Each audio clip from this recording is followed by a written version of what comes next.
Brodie, and thank you for joining us for another episode of the Get Published podcast, where we help authors get published with a proven system that works. Today, we are being joined by Dan Burns, the author of 4 published books, including his recent Chicago mystery novel, A Fine Line. Dan, welcome to the show. Hey, Paul. Thanks so much for having me on your show today. Absolutely. You ready to get started? Let's have at it. All right. Question number 1. What is the one piece of advice that you would give to a first-time author who is currently writing their book?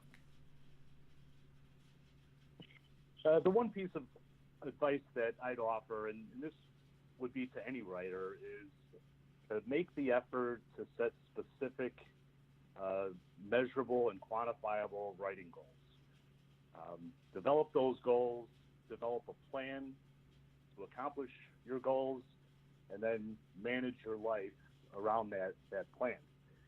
And that may sound simple enough, but why are our goals important? And I think they are tremendously so.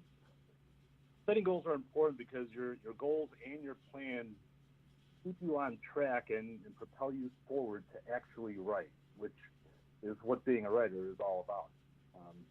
I find it interesting that of all the people that I know and meet to talk about being a writer or express the desire to write, very few actually write on a regular and consistent basis, and some, if at all. And even fewer of those people actually get published. So, I think it's very easy to differentiate yourself in what, often seems to be a crowded and competitive marketplace, simply by defining in writing your writing goals, develop your plan, manage your life around that plan, and simply sit down, get your work done, and in doing so, you'll set yourself apart from all the rest. And it may be, easier said than done, but, I've been doing it for many, many years, and the approach can take many forms. But for me, what works is I set annual goals, things that I'm going to accomplish over a year's time, monthly goals that will allow me to accomplish those yearly goals, and then I break it down into what am I going to accomplish this week and next week to meet my monthly goals and annual goals. And it works very well for me. I'm a very goal-oriented person, and at the beginning of each year, I sit down and think about and define all the writing projects I want to accomplish. And I hope you noticed I said projects, and that's plural, because let's say you're a writer and you want to write your novel over the next year.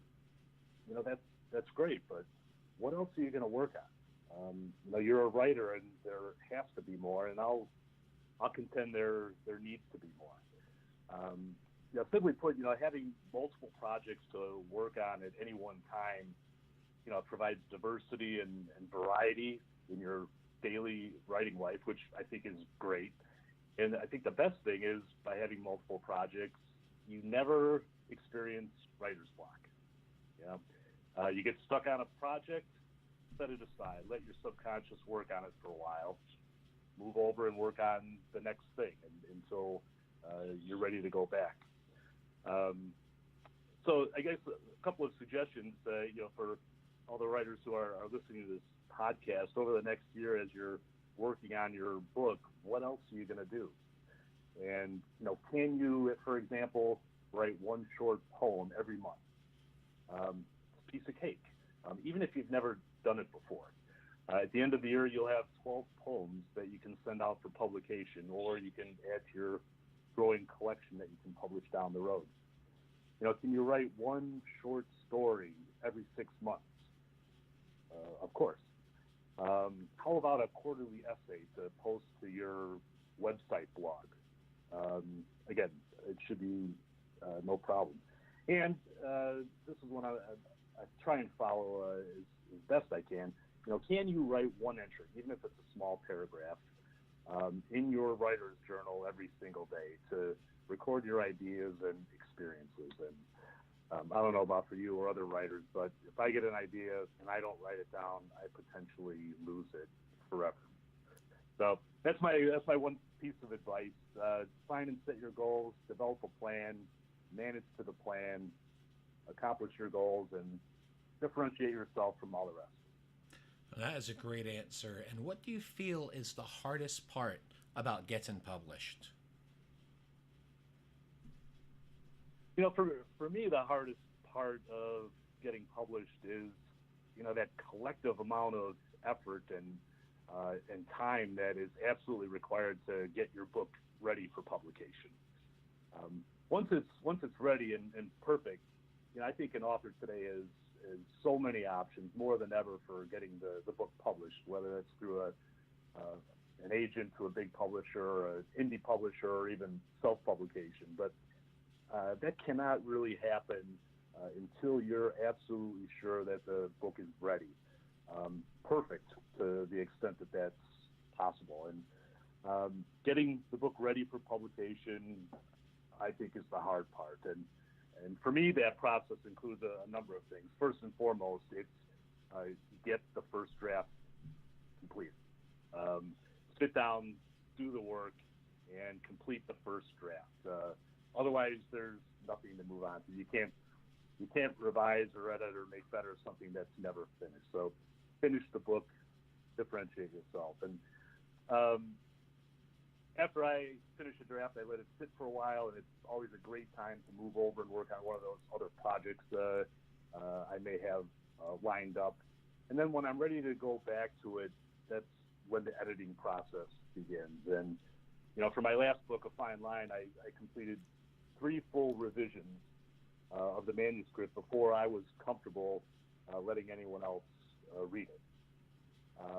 The next step then is to bring in the professional editors, and I always use 2. One specifically to focus on developmental editing, to make sure all the pieces are effectively in place, and then another different editor to focus on copy editing, to make sure the many paragraphs and sentences are all perfect.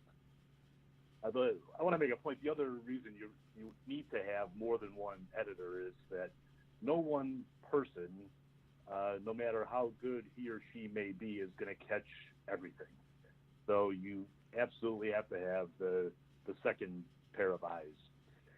When I've completed copy editing, it's ready for me then to move to the next stage, and that's the advanced reading copy process. And that is, for me, a very important stage to help me get a book perfect and ready for publication. And by example, for my last book, I was fortunate to get 20 volunteer readers from my writers group, which is the Chicago Writers Association.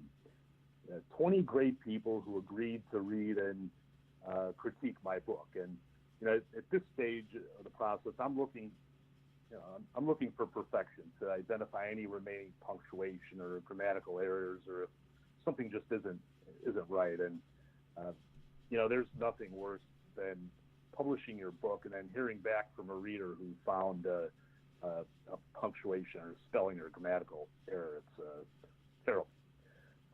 So it's having 20 readers, it's a lot to manage, but it's worth it. And I received comments and suggestions from 20 readers, and you know what?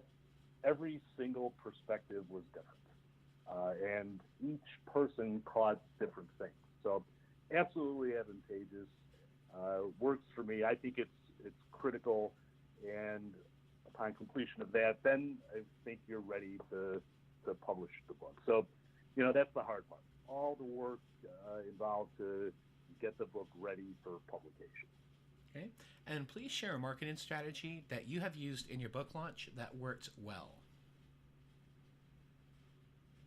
Well, for any market effort that I may pursue or dollars I may spend, it's critical that I'm able to quantify the value I actually receive from that effort. And the one marketing strategy that has been most effective time and again is the Goodreads giveaway. For those who aren't familiar, through Goodreads.com, through their giveaway program, you're able to set up a free giveaway for your book and very specifically quantify the value of that giveaway. For example, again, using my last book, A Fine Line, as an example, I ran 2 consecutive giveaways for a total of 75 books. And through that process, 2,700 readers, 2,700 readers requested the book. And most of those people put it on their to-read list. And it was 2,700 individual impressions that my book made, on someone. There were 75 winners who received the book. The cost was, the cost of the book plus postage, which was around $800. And as a result of that, 75 readers, I received 35 ratings of my book on Goodreads, 22 written reviews, many of which were shared on Amazon and on social media platforms. And I also received a number of words that I could use then in other marketing strategies. So, that the Goodreads giveaway, I think, is awesome. It's been extremely effective for me. I've used it on all my books, and I will, no doubt use it again on my next one. Well, let's talk about your favorite book. So what is your favorite book, and what was the number one thing that you learned from it? Well, that's a hard question. As I get older and, with each new book that I read, that question becomes more difficult. But, my favorite book, hands down, is Dandelion Wine, written by Ray Bradbury. And the number one thing that I learned from that book is that there are really no definitive rules for how to write a successful book. And let me explain what I mean. Dandelion Wine, while it's been marketed and categorized as a novel, it's really actually a loosely connected collection of short stories.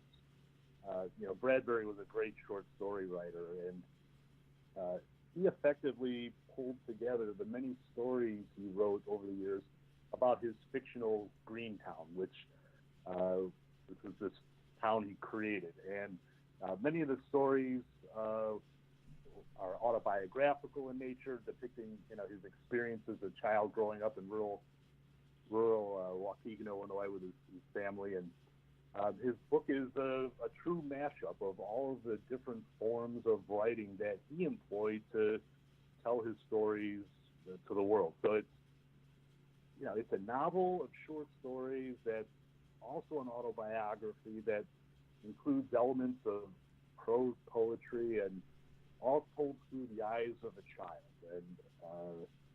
And I think until his dying day, he lived his life and told his stories with the heart of a much younger person.